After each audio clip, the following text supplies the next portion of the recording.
আপনারাই বলেন তো, সুদ করে সামনে যদি সুদের বিষয় নিয়ে আলোচনা করা হয়, ও কি মিষ্টি এসে বলবে হুজুর হাঁকান একটু মিষ্টি খান, নাকি বলবে এই হুজুর এসে সুদের ওয়াজ কইরা আমার সুদের ব্যবসায় লালবাতি জ্বালাইছে? কথা বলে ঠিক কিনা?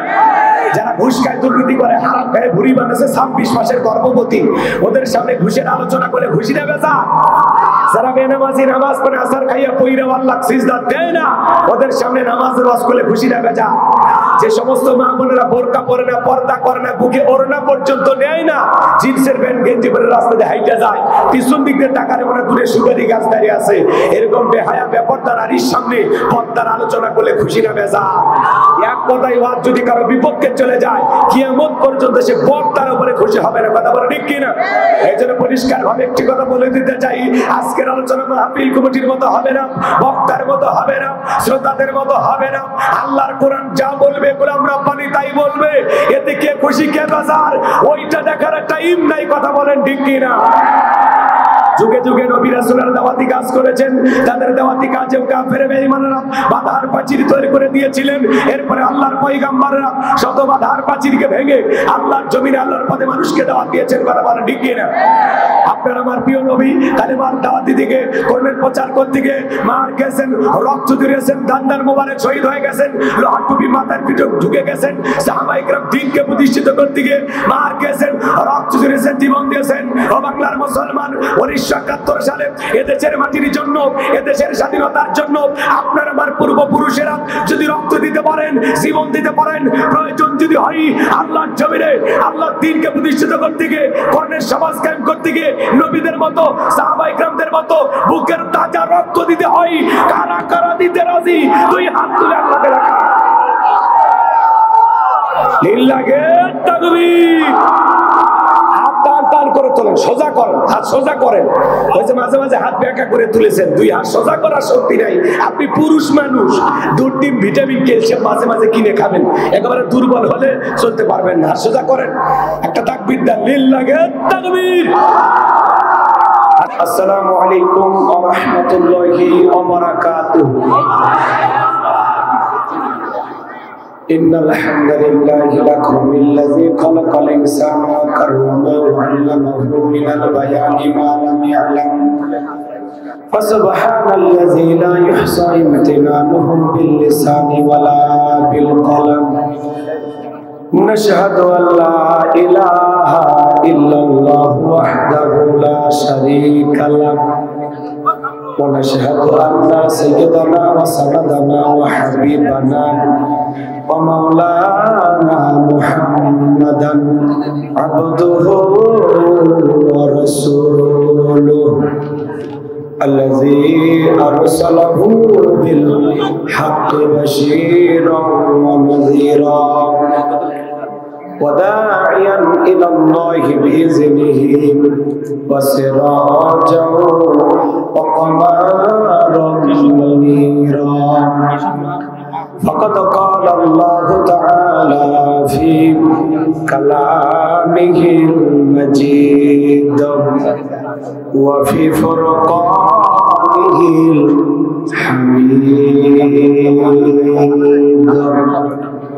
সকলে জবান ছেড়ে মুহাব্বতে আওয়াজ দেন, আউযু বিল্লাহি মিনাশ শাইতানির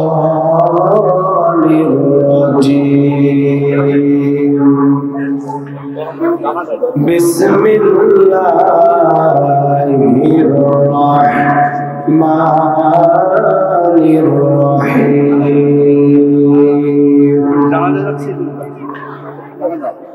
الذين إذا ذكر الله وجلت قلوبهم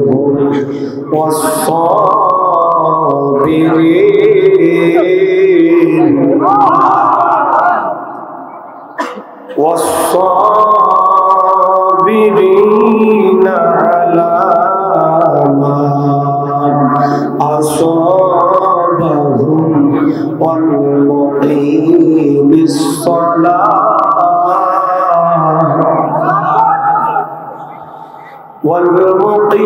الصلاة ومما رزقناهم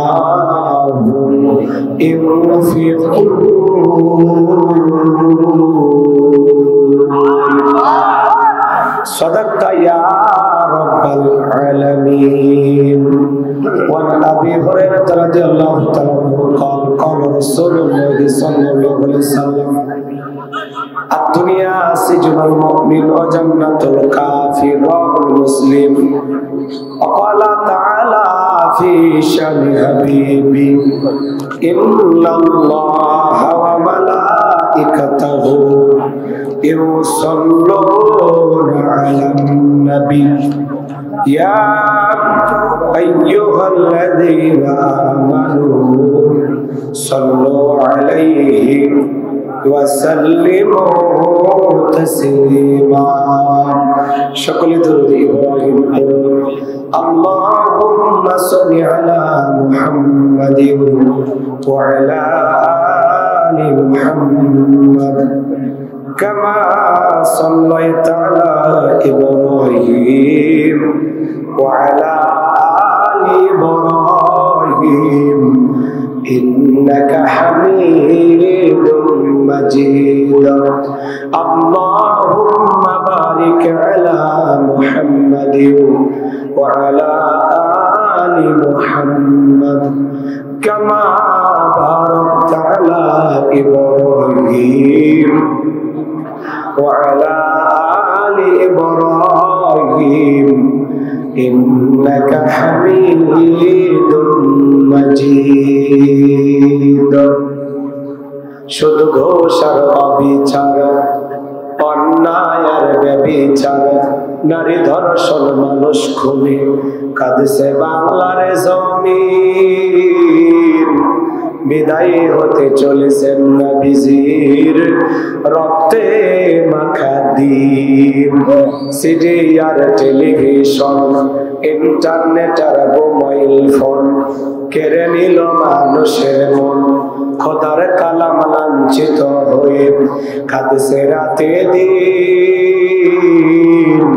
বিদায় হতে চলেছেন নবীজির রক্তে মাখা দিন। তবে মানুষ তোমরা মনে রেখো, তবে মানুষ তোমরা মনে রেখো, একদিন তোর সোনার শরীর থাকবে না রে আর। মাটির দেহ মাটির মাঝে মিশবে ধুলাই। কিসের টাকা কিসের বাড়ি ও তুমি কিসের করো জমিদারি। সঙ্গে তোমার কেউ যাবে না পুরুষ কিংবা নারী। বট বৃক্ষে কোন সমাহার কে দিল রে লতার কাছে কদু। মৌমাছিরা কার আদেশে মৌসাকে দেয় মধু। শিমল গাছে কে দিল রে নরম নরম তুলা। চৈত্র মাসে কার আদেশে জমিন মাঝে ধুলা। কে বা হলো দিবারাত্রি দক্ষিণায় বেল বায়ু। কোথা থেকে পেলি তুই তোর জীবনের আয়ু। কে বা দিল তোর মুখে হাসি অতই মধুর কথা। কেমনে রে তুই বুঝতে পারিস আপন জনের ব্যথা। মাঠের তরে কে বিশাল সবুজ শ্যামল ছবি। সকাল বেলায় কে উঠাইলে আমি রাঙ্গারবি। পাখির কণ্ঠে কে দিল রে মিষ্টি মধুর গান। চিন্তা করে দেখো রে মানুষ সবই মহান আল্লাহ তাআলার দান। লা ইলাহা ইল্লাল্লাহ জোরে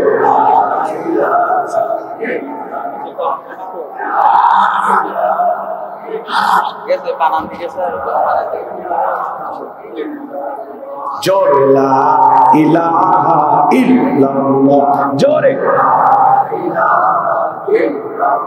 যার দিলে আছে আমার আল্লাহর ভয়, যার মনে আছে আমার আল্লাহর ভয়। আল্লাহ আল্লাহ সব সময়।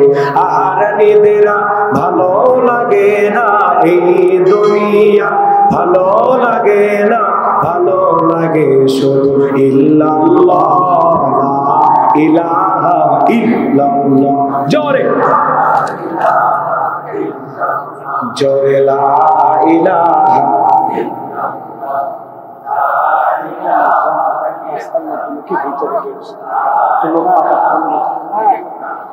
জোরে লা ইলাহা ইল্লাল্লাহ। জোরে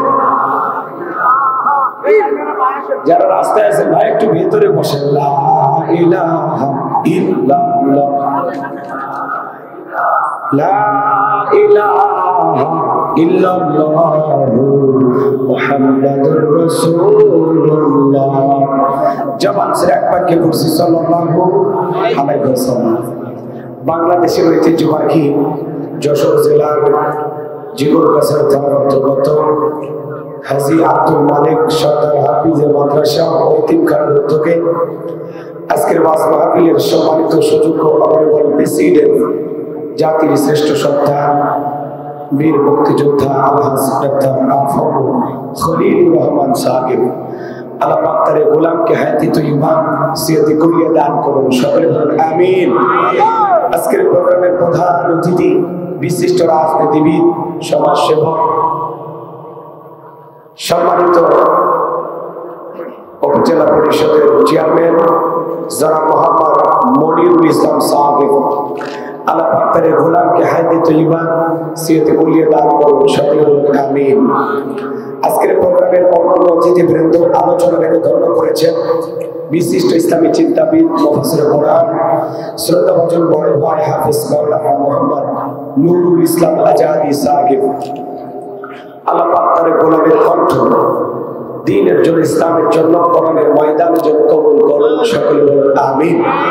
পঞ্চগোষ্ঠীর সম্মানিত ওলামায়ে কেরাম, সামনে বসা পিতৃ সমতুল্য মুরব্বী বাবাজিরা, কলিজার টুকরা প্রাণপ্রিয় যুবক ভাইরা, ছোট ছোট সোনামানিকেরা, পর্দার আড়ালের সম্মানিত ওয়ালা সরলা আমেদা সালেহা মা ও বোনেরা, প্রশাসনের সম্মানিত পুলিশের ভাইয়েরা, ডিবির ভাইয়েরা, জাতির বিবেক প্রিয় সাংবাদিক বন্ধুগণ, বিভিন্ন রাজনৈতিক দলের সম্মানিত নেতা কর্মী ভাইয়েরা, সবাইকে আরেকটি বার সালাম দিচ্ছি। আশা করছি সকলে সালামের জবাব জোরে সোরে দেবেন। আসসালামু আলাইকুম ওয়া রাহমাতুল্লাহি ওয়া বারাকাতুহু। আমরা শুকরিয়া আদায় করতেছি সেই মহান মনিবের দরবারে, যারা পাক সুবহানাহু ওয়া তাআলা অত্যন্ত দয়া করে, করুণা করে, মায়া করে, মহব্বত করে, ভালোবেসে, পছন্দ করে, অত্র এলাকা থেকে গণে গণে গুণান্বিত করে, যাচাই বাছাই করে, শুধুমাত্র কেবলমাত্র কোরআনুল কারীমের মহব্বতে আজকের মাহফিলে আসার বসার সুযোগ দান করেছেন। সেই মহান রবের দরবারে সিজদাবরত চিত্তে কালেমাতুশ শুকর আদায় করে পড়ছি আলহামদুলিল্লাহ। লক্ষ কোটি দরুদ সালাম মানবতার শ্রেষ্ঠ বন্ধু বিশ্বনবী বিশ্বনেতা যিনি আইয়ামে জাহিলিয়াতের যুগে আগমন করে অসভ্য মানুষগুলোকে সভ্য বানিয়েছেন, অভদ্র মানুষগুলোকে ভদ্র বানিয়েছেন, কোরআন নামের সংবিধান দিয়ে কোরআনের রাজ কায়েম করিয়া সোনালী যুগ বাহার নিয়ে মদিনার পাক ভূমিতে শায়িত আছেন। সে রাসূলের প্রতি বলেছে বড় মহব্বত নিয়ে পড়ছি দরুদ সালাম, সকলেই বলুন সাল্লাল্লাহু আলাইহি ওয়াসাল্লাম। সম্মানিত ভাই, আজকের এই প্রোগ্রামে আসতে পেরে বুঝতে পেরে আপনারা খুশি না বেজার? কারা কারা বেজার দুই হাত তুলে দেখান তো দেখি। কি আপনারা বেজার? না বুঝে তুলেছেন তাই না? এই সাইডেও কিছু বসার ব্যবস্থা করেছেন, তারা রাস্তায় আছে, ওদেরকে একটু কাছে গেছে, একটু কাছে গেছে। যে ভাইরা চোখে তালে হাত তুললে বলে তো সব জায়গায় তালে তাল মিলালে বিপদ আছে না? খালি জোশ থাকলে হবে না, জোশের সাথে হুশও থাকা লাগবে, কথা বলে ঠিক কি? আজকের মাহফিল আসতে পেরে বুঝতে পেরে কারা কারা খুশি, মুখে নিয়ে হাসি, আওয়াজ দেবে বেশি। আল্লাহ নামের এমন একটি স্লোগান দেবেন, এলাকায় যদি কোনো ইসলাম বিরোধী উই পোকা, সাপ পোকা, তেরা পোকা থাকে, ওদের কলিজায় যেন কম্পন সৃষ্টি হয় এমন আওয়াজ তুলতে রাজি আছেন যারা? বীর মুসলমানের মতো দুটি হাত টান টান করে তুলে দেখান তো তারা। লিল্লাহি তাকবীর, লিল্লাহি তাকবীর। আল কোরআনের আলো, আল হাদিসের আলো, দুনিয়ার মুসলিম, সারা বিশ্বের মুসলিম। আমার নেতা তোমার নেতা, আমার নেতা তোমার নেতা। লিল্লাহি তাকবীর। আল কোরআনের আলো,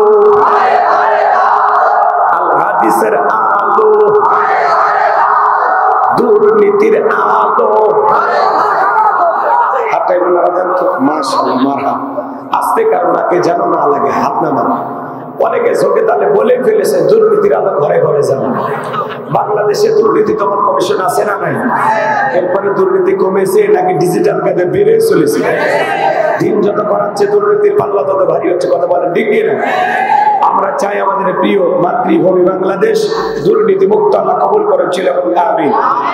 আমরা চাই আমাদের বাংলাদেশ যৌতুক মুক্ত আল্লাহ কবুল করেছিলেন, আমিন। আমরা চাই আমাদের বাংলাদেশ মাদক মুক্ত আল্লাহ কবুল করেছিলেন, আমিন। আমরা চাই আমাদের বাংলাদেশ নাস্তিক মুক্ত আল্লাহ কবুল করেছিলেন, আমিন।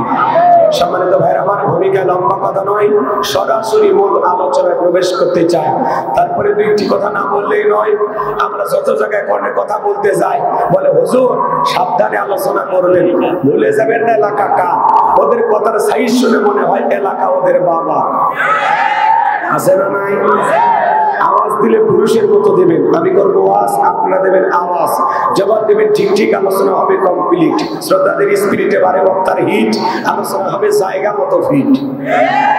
কিছু আজ প্যান্ডেলে, কিছু আজ অ্যাঙ্গেলে, জ্ঞানী লোকের জন্য ইশারায় যথেষ্ট, কথা বলে ঠিক কি না? অনেক জায়গায় ওয়াজ করতে গেলে বলে হুজুর ওয়াজ যা করবেন করবেন, খবরদার রাজনীতির কোনো আলোচনা করবেন না। আছে না নাই? আপনারাই বলেন তো, আমার বাড়ি কোন জেলা? গাইবান্ধা। গরিব এলাকায় বাড়ি থেকে আমার জেলার নামটা নিতে আপনাদের কষ্ট হচ্ছে, একটু জোরে বলেন আমার বাড়ি কোথায়? গাইবান্ধায়। আমি আসছি কোন জেলায়? যশোর। বিশ্বাস করেন আমি গাইবান্ধা থেকে যশোরে এসেছি শুধুমাত্র পরের কথা বলার আশায়, এছাড়া আমার অন্য কোনো উদ্দেশ্য নাই, কথা বলে ঠিক না? আর গাইবান্ধা থেকে যশোরে এসে রাজনীতি করে আমার কোনো লাভ আছে? আগামী নির্বাচনে এলাকার মহিলা মেম্বার পদে দাঁড়ানোর কোনো চান্স আছে? তাহলে আমি কেন এখানে রাজনীতি করবো? যদি করাই লাগে নিজের জেলা গাইবান্ধাই করবো, কথা বলেন ঠিক কিনা? এই জন্য আপনার টেনশন মুক্ত থাকবেন, আমি আপনাদের কথার সাথে একমত। আমি বাংলাদেশের রাজনীতি কোনো দলের বক্তা না, আমি রাজনীতি কোনো বক্তব্য দেব না। I will not see political art because I am not a leader of any political party. কারণ এখানে সব দলের লোক আছে না নাই?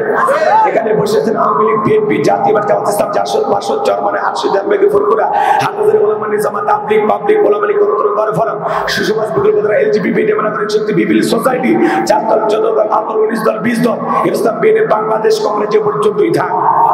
বাংলাদেশের কত দল? বিপিনুরের আছে গণ অধিকার পরিষদ, তৈমুর চাচা খুলেছিল তৃণমূল বিএনপি। চাচা এখন কান্দে, চাচার হাতে বুলে ধরায় দিয়েছে, কথা ঠিক না? এত দলীয় লোক সেখানে, আমি কি বোকা দলীয় আলোচনা করবো? এই দিক থেকে যদি একটা দলের লোক গুতা মারে, ওই দিক থেকে আর একটা দলের লোক থানায় টেলিফোন করে, আমি হুজুরের অবস্থা ভালো না খারাপ? অতএব আজকের মাহফিলে বাংলাদেশের রাজনীতি নিয়ে কোনো আলোচনা করা হবে না। বলেন, বাংলাদেশের রাজনীতি নিয়ে কোনো আলোচনা করা হবে না। তবে হ্যাঁ, আমি যদি কোনো রাজনৈতিক বক্তব্য দেই, এই পৃথিবীর শ্রেষ্ঠ রাজনীতিবিদ, শ্রেষ্ঠ রাষ্ট্রনায়ক, শ্রেষ্ঠ রাষ্ট্রপতি, শ্রেষ্ঠ সেনাপতি, শ্রেষ্ঠ বৈজ্ঞানিক, শ্রেষ্ঠ দার্শনিক, শ্রেষ্ঠ বাবা, শ্রেষ্ঠ নানা, শ্রেষ্ঠ আদর্শ, শ্রেষ্ঠ মহামানব রহমাতুল লিল আলামিনের মদিনার আদর্শের রাজনীতির কথা বলবো। আমি যদি কোন রাজনৈতিক বক্তব্য দেই, খলিফাতুল মুসলিমিন, আমিরুল মুমিনিন হযরত ওমর ফারুকের আদর্শের রাজনীতির কথা বলবো। সেই ওমর ফারুক আল্লাহর জমিনে আল্লাহর আইনকে প্রতিষ্ঠিত করতে গিয়ে নিজের কলিজার টুকরা ছেলেকে পর্যন্ত ছাড় দেয় না, কথা বলে ঠিক কিনা? সেই মদিনাওয়ালার আদর্শের রাজনীতির কথা শোনার পর আপনার যেন আবার চুলকে নিয়ে আরম্ভ না হয়। কারণ কোরআন হাদিসের হক কথা সবার পেটে হজম হয়। ছোট্ট বাচ্চা অসুস্থ, বাবা ডাক্তারের কাছে নিয়ে গেছে, ডাক্তার সাহেব কিছু দিতে ট্যাবলেট দিয়েছে খাইতে, ছোট্ট বাচ্চা দিতে ওষুধ না খেয়ে ফেলায় দিয়েছে। এরকম সন্তান আমাদের আছে না নেই? পরের দিন সকালবেলা আবারও ডাক্তার সাহেবের কাছে চলে গেছে। ডাক্তার সাহেব, গতকালকে ট্যাবলেট দিয়েছিলেন দিতে, আমি ছেলের পিতা, বলে না ছেলের কোন কায়দায় ঔষধ খাওয়ায়? বলে উপায় একটাই আছে, সেটা হলো যশোরের ভালো কোনো হোটেল থেকে মিষ্টি কিনেন, মিষ্টি কিনে মিষ্টি একটু ফাঁক করেন, ফাঁক করে ভিতরে ট্যাবলেট ঢুকিয়ে দেন, দিয়ে পূর্বের মতো মিষ্টি বানায় ছেলের সামনে খাইতে দেন। আশা করা যায় মিষ্টিও খাওয়া হবে, ট্যাবলেটও ভিতরে চলে যাবে, আপনার সন্তানটাও সুস্থতা লাভ করবে। ডাক্তার এমন কৌশল বাবার কাছে চমৎকার মনে হলো, বাবা তাই আমল করলেন। মিষ্টির ভিতরে ট্যাবলেট দিয়া ছেলের সামনে প্লেটে বা পিরিজে খাইতে দিয়েছে। বাজান তুমি মিষ্টি খাও, আমি তোমার জন্য এক গ্লাস পানি নিয়ে আসি। এইবার বাবা পানি নিয়ে এসে দেখে প্লেটের মিষ্টি খাওয়া শেষ। মনে মনে কয়েকবার সুবহানাল্লাহ আলহামদুলিল্লাহ করে জিজ্ঞাসা করে, বাজান মিষ্টি খাইছো? ছেলে উত্তর করে বলে, হ্যাঁ আব্বা মিষ্টি খাইছি ঠিকই, কিন্তু মিষ্টির ভিতরে যে বিসি ছিল ওইটা খাই নাই।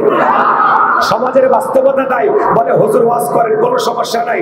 আমরা যখন বলি তিবিয়ানান লিকুল্লি শাই, মানব জীবন পরিচালনা করার জন্য রান্নাঘর থেকে পার্লামেন্ট পর্যন্ত যত নিয়ম নীতি দরকার দিয়েছেন বিশ্ব সরকার, তখন এক শ্রেণীর মুসলমানের কাছে এই কোরআন হাদিসের হক কথা, এই ট্যাবলেট মার্কা আলোচনা সহ্য হয় না। ওরাই তখন আলেমদের বিরুদ্ধে, ইসলামের বিরুদ্ধে ষড়যন্ত্র করে। আপনারাই বলেন তো, সুদ করে সামনে যদি সুদের বিষয়ে আলোচনা করা হয়, ও কি মিষ্টি এসে বলবে হুজুর হাঁকান একটু মিষ্টি খান, নাকি বলবে এই হুজুর এসে সুদের ওয়াজ কইরা আমার সুদের ব্যবসায় লাল বাতি জ্বালাইছে? কথা বলে ঠিক কিনা? যারা ঘুষ খায়, দুর্নীতি করে, হারাম খায়, ভুড়ি বানাচ্ছে, 26 মাসের গর্ভবতী, ওদের সামনে ঘুষের আলোচনা করে খুশি না বেজা?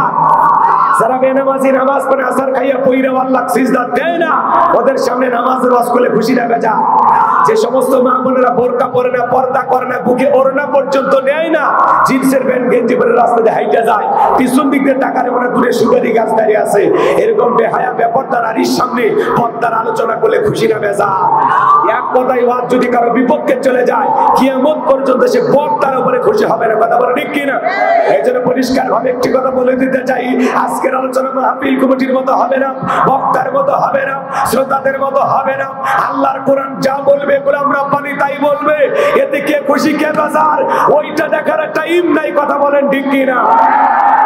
যুগে যুগে নবী রাসূলের দাওয়াতি কাজ করেছেন, তাদের দাওয়াতি কাজে কাফের বেঈমানরা বাধার প্রাচীর তৈরি করে দিয়েছিলেন। এরপরে আল্লাহর পয়গম্বররা শত বাধার প্রাচীরকে ভেঙে আল্লাহর জমিনে আল্লাহর পথে মানুষকে দাওয়াত দিয়েছেন। কথা বলেন ঠিক কিনা? আপনার আমার প্রিয় নবী কালেমার দাওয়াতি দিকে, কোরআনের প্রচার করতে গিয়ে মার গেছেন, রক্ত দিয়েছেন, দান্দার মোবারক শহীদ হয়ে গেছেন, লোহার টুপি মাথার পিঠে ঢুকে গেছেন, সাহাবায়ে কেরাম দ্বীনকে প্রতিষ্ঠিত করতে গিয়ে মার গেছেন, রক্ত দিয়েছেন, জীবন দিয়েছেন। ও বাংলার মুসলমান, 1971 সালে এদেশের মাটির জন্য, এদেশের স্বাধীনতার জন্য আপনার আমার পূর্বপুরুষেরা যদি রক্ত দিতে পারেন, জীবন দিতে পারেন, প্রয়োজন যদি হয় আল্লাহর জমিনে আল্লাহর দ্বীনকে প্রতিষ্ঠিত করতে গিয়ে, কোরআনের সমাজ কায়েম করতে গিয়ে নবীদের মতো, সাহাবায়ে কেরামদের মতো বুকের তাজা রক্ত দিতে হয়, কারা কারা দিতে রাজি? দুই হাত তুলে আল্লাহকে রাখা। লিল্লাহি তাকবীর। টান করে তোলেন, সোজা করেন, হাত সোজা করেন। ওই যে মাঝে মাঝে হাত ব্যাকা করে তুলেছেন, দুই হাত সোজা করার শক্তি নাই। আপনি পুরুষ মানুষ, দুধ ডিম ভিটামিন ক্যালসিয়াম মাঝে মাঝে কিনে খাবেন, একেবারে দুর্বল হলে চলতে পারবেন না। হাত সোজা করেন, একটা তাকবীর দেন, লিল্লাহি তাকবীর। সোজা করেন। আমার আল্লাহ রাব্বুল আলামিন বলেন, ইন্নাল্লাহা আশতারা মিনাল মুমিনিনা আনফুসাহুম ওয়া আমওয়ালাহুম বিআন্না লাহুমুল জান্নাহ। সূরা তাওবার 111 নম্বর আয়াতে আল্লাহ পাক জানায়া দিলেন, নিশ্চয়ই মুমিন বান্দাদের জান মাল আমি আল্লাহ ক্রয় করে নিয়েছি, বিনিময়ে দেব জান্নাত। বলুন সুবহানাল্লাহ। তাহলে বলেন তো বাজান, আপনার আমার জীবনের মালিক কে? এই যশোরের যুবকেরা ভালো করে বলো তো, এই জীবনের মালিক কে? প্রেম করবা আর পার্কে নিয়ে যা প্রেমিকাকে ডায়লগ দিবা, এ জীবন তোমার, তুমি শুধু আমার। ওরে হাইব্রিড যুবক, এই জীবনের মালিক কে? আপনার আমার সম্পদের মালিক কে? আল্লাহর দেয়া জীবন, আল্লাহর দেয়া সম্পদ আল্লাহর পথে খরচ করতে রাজি আছেন তো মুসলমান? রাজি আছেন তো ইনশাআল্লাহ? রাজি আছেন তো ইনশাআল্লাহ? শুধু হাত তুলে রাখেন। আল্লাহ রাব্বুল আলামিন বলেন, ইল্লা আসহাবাল ইয়ামিন ফি জান্নাতি ইয়াতাসাআলুন। সূরা মুদ্দাসসিরের ভিতরে আল্লাহ পাক জানায়া দিলেন, ডানপন্থী যারা জান্নাতের বাগানে থাকবে তারা। বলেন সুবহানাল্লাহ। কোনো কথা হবে না। কিছুক্ষণ আগেই বললেন হুজুর জীবন দিতে রাজি, রক্ত দিতে রাজি। আপাতত জীবন রক্ত দুইটার কোনোটাই দেয়া লাগবে না। ডান হাতটা পকেটের ভিতর ঢুকে দিয়া যে যা পারেন, যতটুকু পারেন এই মাদ্রাসার জন্য প্রাণ ভরে দান করবেন, এতিমখানা বাচ্চাদের জন্য প্রাণ ভরে দান করবেন। কয়েকজন হাফেজের মাথায় সম্মানের পাগড়ি পরায় দিলাম, তাদের মহব্বত ভালোবাসে সবাই দান করবেন। সোজা ডান হাত নিজের পকেটে দেন, অন্য কারো পকেটে হাত দিয়ে পকেট মেরে বলে মার খেন না। সবাই পকেটে হাত দেন, আমিও দিচ্ছি, দেন সবাই পকেটে হাত দেন। ছেলে পেলে যারা আসো, ব্যাগ নিয়ে, রুমাল নিয়ে, চাদর নিয়ে, যার কাছে যা আছে তাই নিয়ে মাঠে নামো, খেলা হবে, খেলা হবে। সবাই যাচ্ছে, সবাই একটু মেহরবানি, কই আপনারা লোকজন কই?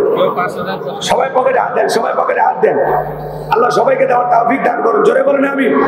2-1 মিনিটের মধ্যে তাড়াতাড়ি দেন, তাড়াতাড়ি দেন। যারা 5-10 হাজার 1-2 লাখ টাকা দেবেন আমার হাতে দেন, আমি মুসাফির দিল থেকে দোয়া করে দেবো। আসেন দরবের ভাইরা আমার, তাড়াতাড়ি আসেন, তাড়াতাড়ি আসেন। ছেলে পেলে ব্যাগ নিয়ে রুমান নে কই? কি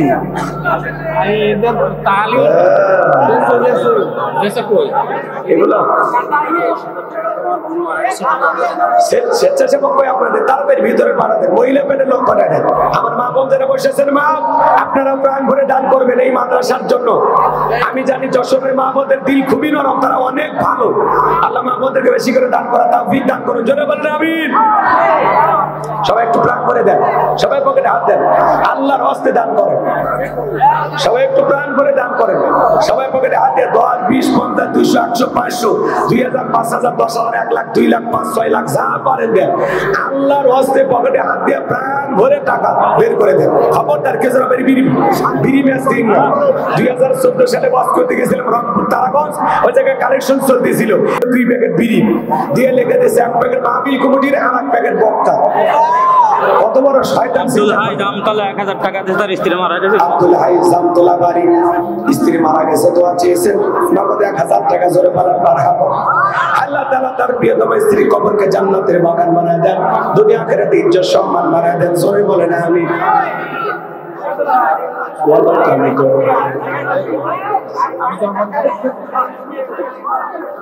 খালি জীবন পড়ায় দেন, জিকির করেন লা ইলাহা